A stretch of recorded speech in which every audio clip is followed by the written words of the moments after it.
YouTube family, welcome to my channel. आप सभी का हमारे YouTube channel Reema stories of world में स्वागत है।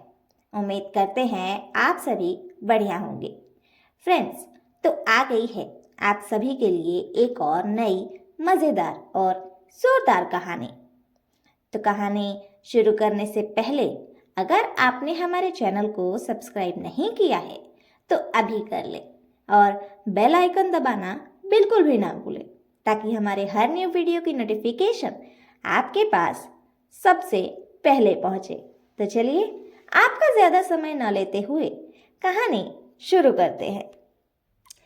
चार ननद की एक भाभी। चार नंदों की इकलौती भाभी होती है मेघा। उसका पति सूरज और सास ससुर होते हैं पुष्पा और मदन लाल। और चारों प्यारी ननदों का नाम होता है पूजा, राशि, पूनम और सुमन।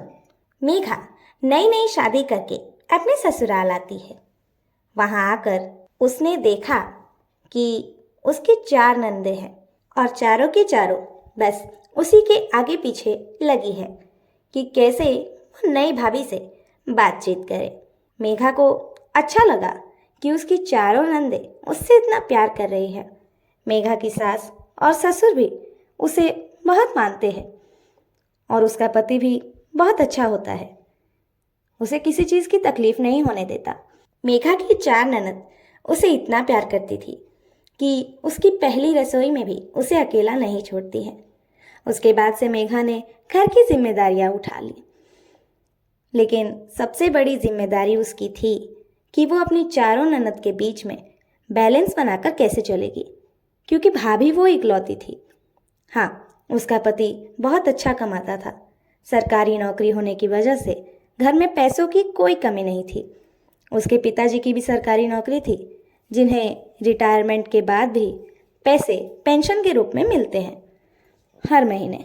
मेघा के लिए सबसे बड़ा चैलेंज ये था कि उसे अपनी चारों नंदों को खुश रखना था। एक बार हुआ यूं कि जब मेघा अपनी सारी साड़ियाँ संभाल कर रख रही थी, उस वक्त उसकी एक ननद उसके पास आ जाती है, राशि। उसे मेघा की एक साड़ी बहुत पसंद आती है। उसी वक्त बाकी तीनों नंदे भी कमरे में आ जाती है और वही सेम साड़ी उन तीनों को भी पसंद आ जाती है। मेघा कंफ्यूज हो गई कि आखिर वो ये साड़ी दे तो दे किसे।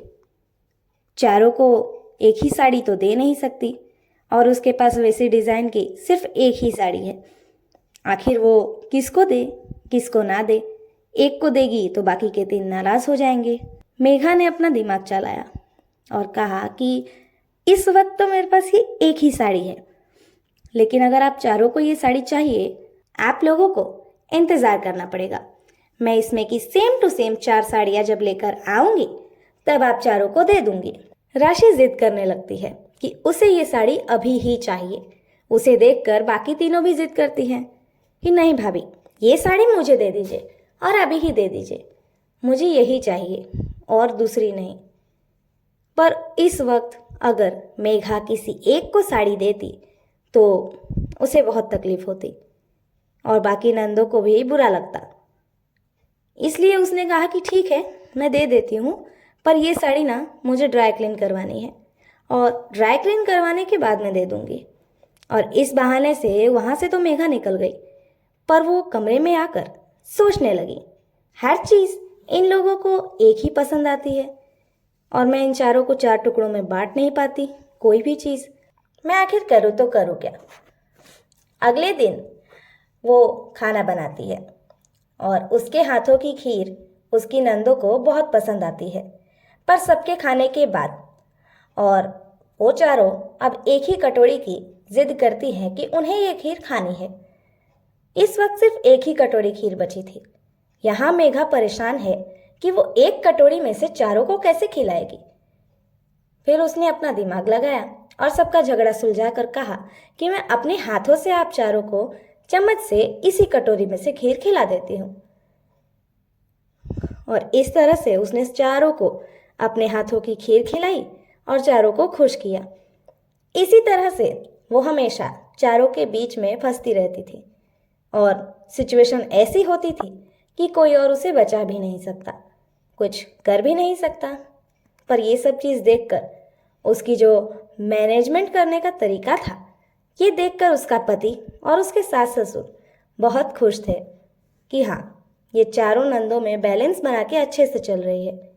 ऐसी बहू तो हर घर में होनी चाहिए, जो सभी को साथ लेकर चले, सभी को छोड़कर नहीं। यहाँ मेघा बहुत परेशान हो जाती है। रात को अपने पति के साथ बैठकर बात करती है।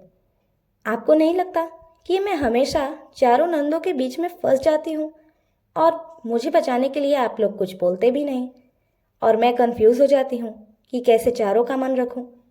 एक की सुनो या दूसरे की, एक की भी सुनो तो बाकी के 3 नाराज हो जाती हैं कि भाभी ने मेरी बात नहीं मानी। इसलिए मुझे सबकी सुनना पड़ता है, और उन लोगों को हमेशा वही चीज़ें क्यों पसंद आती है जो एक ही हो। उसका पति उसे समझाता है, देखो, मेरी 4 बहनें मेरी बहुत लाडली है, उन्हें हमेशा मैंने हर वो चीज़ दी है जो उन चारों को चाहिए, और हमेशा एक साथ एक ही चीज़ें, सारी चीज़ें उनको मैंने बांट कर दी है। वो वही चीज़ें तुमसे भी एक्सपेक्ट कर रही हैं कि तुम उनकी इकलौती भाभी हो, और भाभी से अच्छी दोस्त तो कोई होती ही नहीं है। तुम जैसे अपने तरीके से हैंडल कर रही हो वैसे ही करो। इसके बाद मेघा के मन में एक ख्याल आता है कि उसे अपने चारों नंदों की शादी करवा देनी चाहिए। उनकी उम्र भी शादी की हो गई है, और एक बार चारों की शादी हो जाएगी तो कम से कम मेघा का तो असमंजस खत्म हो जाए। वो जिस धर्म संकट में रोज फंसती है उससे तो निपट जाएगी। लेकिन यहाँ पर बात खत्म नहीं होती। बात ये थी कि जब चारों नंदों से शादी के बारे में मेघा ने बात की तो चारों ने कहा, मुझे ऐसा लड़का चाहिए, मुझे वैसा लड़का चाहिए। और हाँ, चारों ने एक और बात कही कि उन्हें बिल्कुल सेम टू सेम स्वभाव वाला लड़का चाहिए। मेघा परेशान हो गई कि भला 4 लड़के, वो भी एक जैसे स्वभाव वाले, कैसे मिलेंगे? ये तो बहुत मुश्किल है। फिर मेघा ने अपनी नंदों को कहा कि ठीक है, मैं वैसा ही लड़का ढूंढूंगी जैसा आप लोगों को चाहिए, लेकिन हाँ, उसके बाद आप लोगों को शादी करनी पड़ेगी। चारों नंदे मान जाती है। अब मेघा अपने मिशन पर जुड़ जाती है, पर साथ ही साथ उसके ये चिंता भी होती है कि क्या जैसे उसकी नंदे चाहती है वैसा लड़का मिल पाएगा? वो भी एक नहीं, चारों के लिए 4। ये बहुत मुश्किल है, पर फिर भी मेघा सोचती है कि अगर अपना धर्म संकट खत्म करना है तो ये तो करना ही होगा। मेघा लड़का ढूंढने में लग जाती है। अब आगे क्या होगा, कैसे लड़के मिलेंगे या नहीं मिलेंगे, कहीं इस शादी वाली बात से चारों ननदों के और उसके भाभी के बीच में कोई दरार ना आ जाए, कहीं इनके बीच में इस बात को लेकर झगड़े ना हो, या फिर सब कुछ हो जाएगा एकदम आसानी से। ये जानने के लिए आपको देखना होगा हमारी कहानी का पार्ट 2। तो बने रहिए हमारे साथ, हम जल्द ही लेकर आएंगे आपके लिए कहानी का पार्ट 2। तो फ्रेंड्स, ये थी हमारी आज की कहानी।